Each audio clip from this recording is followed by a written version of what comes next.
আসসালামু আলাইকুম। আজকে আপনাদেরকে আমি দেখাবো ১৬ই ডিসেম্বরের আনন্দ উল্লাস। ঢাকা শহর কিভাবে সেজেছিল। যদিও ভিডিওটা দিতে একটু দেরি হয়ে গেছে, তার জন্য আমি বিশেষভাবে দুঃখিত। আসলে সকল কাজ সেরে ভিডিও তৈরি করতে একটু সময় লেগে যায়। ১৬ই ডিসেম্বর সন্ধ্যায় হাজবেন্ডকে বললাম যে চলো একটু বাইরে যাই, ঘুরে আসি। বাসা থেকে তো আসলে বাইরের অবস্থা বোঝা যায় না। মনে হচ্ছে বাইরে খুব আনন্দ উল্লাস হচ্ছে, চলো একটু বাইরে যাই। তো যেই বলা সেই কাজ, বেচারার সাথে সাথে হুন্ডা বের করলো, আমরা দুইজন বের হয়ে গেলাম।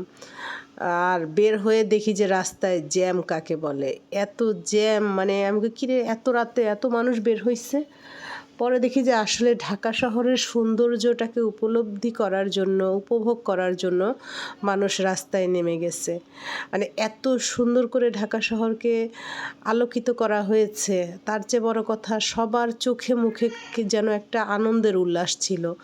১৬ই ডিসেম্বর কিন্তু বিগত ১৫-১৬ বছর যাবৎ আসছে, প্রত্যেক বছরই একবার করে আসছে। তবে স্বৈরাচারী সরকার সেটাকে নিজস্ব একটা মানে পার্সোনাল প্রোগ্রামে পরিণত করে ফেলছিল। সকল দল এখানে মানে আনন্দ করতে পারতো না, উচ্ছ্বাস করতে পারতো না। বিভিন্ন মানুষকে জেলে দিয়ে, বিভিন্নভাবে দিয়ে মানুষকে একটা অস্বস্তিকর পরিবেশের মধ্য দিয়ে পার করতো। কিন্তু ওরা নিজেরা উল্লাস করতো। ওরা এত উল্লাস করতো যে উল্লাসের কোনো শেষ নাই। কিন্তু সাধারণ মানুষরা তেমন একটা বের হইতো না, বঞ্চিত হইতো। সরকারি সকল ভবন এত সুন্দর করে সাজিয়েছিল। আমি আসলে বয়সে একেবারে ছোট না, কিন্তু তারপরেও মানে এরকম লাইটিং দেখে মনটা বাচ্চা হয়ে যাচ্ছিল। আসলে প্রত্যেকটা মানুষের মনের ভিতরেই কিন্তু একটা বাচ্চা আছে। আপনি দেখবেন বাচ্চাগুলো কিন্তু মাঝে মাঝে বের হয়ে যায়, তারপরও আমরা আমাদের সামাজিক পরিবেশ, পারিপার্শ্বিক চিন্তা ভাবনা করে আমরা নিজেদের শরীরের সাথে, বয়সের সাথে মিলিয়ে আচরণগুলো করি। তা আমরা চলে আসলাম, ফার্মগেট চলে আসছি। আমি বলছি যে আমার হাজব্যান্ডকে যেই জায়গায় বেশি লাইটিং আছে, যেই জায়গাটা বেশি সুন্দর, চলো ওই জায়গাটায় যাব। তো আমার হাজব্যান্ড বলতেছে তাহলে চলো সংসদ ভবনের ওই দিকে যাই। তো আমরা যেদিন গিয়েছি সেদিন আবার সংসদ ভবনের ওই দিকে কনসার্ট হচ্ছিল, জেমস আসছিল, বাংলার আরও অনেক উন্মুক্ত কনসার্ট ছিল। সেটা বিগত ১৫ বছর পরে উন্মুক্ত কনসার্ট ছিল। তো আমরা আর সংসদ ভবনের ওই রোডটায় যাই নাই, কারণ এত জ্যামের মধ্যে যাব না। আর কিছু দূর যেতে যেতেই পতাকা, বাংলাদেশের যে পতাকাটা লাইটিং হাইলাইটস করা ছিল, এত ভাল লাগতাছিল। মানে মানে পুরো যে বিজয় দিবসের উল্লাস সেটা বোঝা যাচ্ছিল। এখন যদি ডক্টর ইউনূসের সরকার না থেকে হাসিনা সরকার থাকতো, স্বৈরাচারী সরকার থাকতো, তাহলে কতক্ষণ পর পরই মোড়ে মোড়ে তার বাবার ছবি, তার নিজের ছবি দেখা যেত। কিন্তু এই সিনগুলো আমরা দেখি নাই, যেটা খুব ভালো লাগছে। ওই যে একটা মেয়ে দেখেন পতাকার নিয়ে, মানে খুবই সবাই খুব আনন্দের সাথে উপভোগ করতেছিল দিনটা। সবাই যেন রাস্তায় নেমে গেছে, বাচ্চা বড় সবাই। আমার মানে আমিও আসলে মানে এতটা ভালো লাগবে বা ভাবছি যে একটু বাইরে যাব রাতের বেলা, হালকা ঠান্ডা পড়তেছে, কিছুটা বুঝতে পারছিলাম, অনুমান করতে পারছিলাম যে ভালো লাগবে, কিন্তু আসলে এতটা যে ভালো লাগবে সেটা আশা করতে পারি নাই। ছোটোবেলায় বিজয় দিবসগুলো এরকম ভালো লাগতো। সকাল ভোরে ঘুম থেকে উঠে স্কুলে চলে যেতাম, সেখানে স্কাউটের অনুষ্ঠান হতো, প্যারেড হতো, ওই জিনিসগুলো মনে পড়ে গেল। খুব ভাল লাগতেছিল। একে তো রাত, তারপরে হালকা ঠান্ডা, তার মাঝে লাইটিংগুলা, প্রত্যেকটা সরকারি বিল্ডিং জাতীয় পতাকার আদলে কালার করা হয়েছে। এই যে মানে এটা আসলে নিজের চোখে না দেখলে বিশ্বাস করা যাবে না। মানুষের চোখে মুখে কি আনন্দ ছিল, মানে সবাই খুব আনন্দের সাথে দিনটা উপলব্ধি করতেছিল। মনে হচ্ছিল ঈদের দিন। ঈদেও আসলে এত সুন্দর করে ঢাকা শহর সাজে না। মানুষ আনন্দ উল্লাস করে, এত সুন্দর করে ঢাকা শহর সাজে না। প্রতিটা লাইটিংয়ের মধ্যে বাংলাদেশের যে ঐতিহ্য ভেসে উঠতেছিল। তো আমি বেশ কিছুক্ষণই যেই জায়গাগুলিতে খুব বেশি লাইট, সেই জায়গাগুলিতে বেশিক্ষণ একটু দাঁড়িয়েছিলাম, দাঁড়িয়ে একটু ছবি নিলাম, একটু ভিডিও ক্লিপ নিলাম, ভাল লাগছিল। আসলে যান্ত্রিক জীবনে বাচ্চা কাচ্চা বড় করা, কাজের সুবাদেই তো ঢাকায় থাকা, এসব মিলিয়ে যখন একটু ফ্রি পাই বা এই সময়গুলা খুব উপভোগ করি। তো আপনারাও যারা আসলে একেবারে ব্যস্ত থাকেন মাঝে মধ্যে বের হয়ে যাবেন এরকম দিনগুলিতে, খুব ভালো লাগে।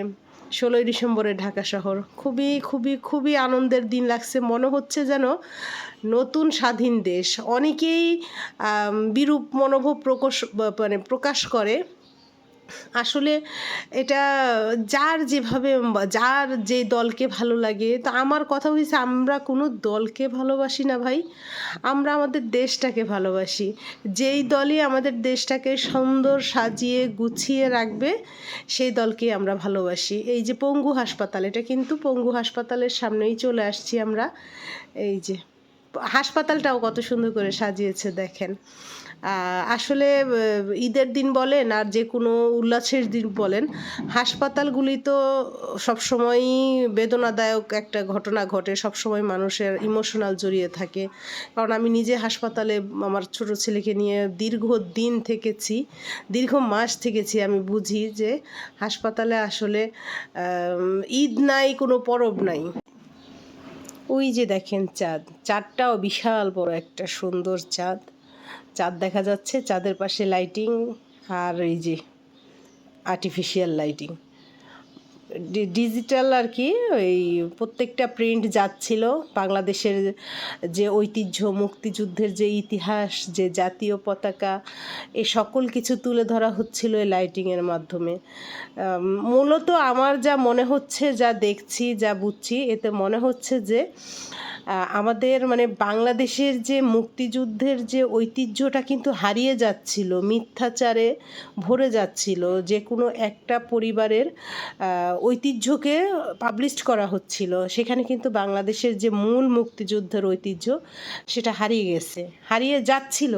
তো এখন আল্লাহর রহমতে সেটা ফিরে আসছে। এই যে আমাদের স্মৃতিসৌধ, তারপরে আমাদের মানে টোটাল বাংলাদেশের যে ঐতিহ্যগুলা, সকল ঐতিহ্য এখানে তুলে ধরা হয়েছে। আর দাঁড়িয়ে দাঁড়িয়ে লাইটিংগুলো শেষ পর্যন্ত দেখলাম এবং আপনাদের জন্য ক্যাপচার করলাম। আপনাদের যদি ভালো লেগে থাকে অবশ্যই লাইক, কমেন্ট, শেয়ার করবেন। এতটুকু তো আমি পেতেই পারি। এই কষ্টগুলো কিন্তু আমি নিজে দেখেছি যে ভাল লাগছে, কিন্তু আপনাদের জন্যই কিন্তু ভিডিও করা। কারণ অনেকেই ঢাকার বাইরে থাকেন, এমনকি ঢাকার ভিতরে থেকেও অনেকে যেতে পারেন না দেখতে। এই জিনিসগুলো তাদের জন্য আমি ক্যাপচার করেছি। আপনারা ভিডিওটা দেখবেন, ভালো লাগলে লাইক, কমেন্ট, শেয়ার করবেন এবং অবশ্যই আমাকে উৎসাহিত করবেন আমি যাতে আরও নতুন নতুন ভিডিও বানাতে পারি আপনাদের জন্য। এই যে দেখেন যুদ্ধ করছে, মানে প্রতিটা আমাদের বাংলাদেশের যে ঐতিহ্যের যে ছোট ছোট দিকগুলা তুলে ধরা হয়েছে খুব সুন্দর করে। তো আমার লাইটিংগুলা আমার খুব ভালো লাগছে। আপনাদের কেমন লাগছে অবশ্যই জানাবেন। সবাই ভালো থাকবেন। অবশ্যই আরও নতুন নতুন ভিডিও পাবেন, আমি দিব। আপনাদের ভালো লাগুক না লাগুক আমি আপনাদেরকে ডিস্টার্ব করেই যাব। একদিন না একদিন আপনাদের ভালো লাগবেই, সেদিন আমি আপনাদের ভালোবাসা ঠিকই পেয়ে যাব। তো সবাই ভালো থাকবেন, আমার জন্য দোয়া করবেন। আর সবাইকে আসছে নতুন 2025 সালের শুভেচ্ছা জানিয়ে আমার ভিডিও আমি এখানেই শেষ করতেছি। সবাই ভালো থাকবেন। আসসালামু আলাইকুম।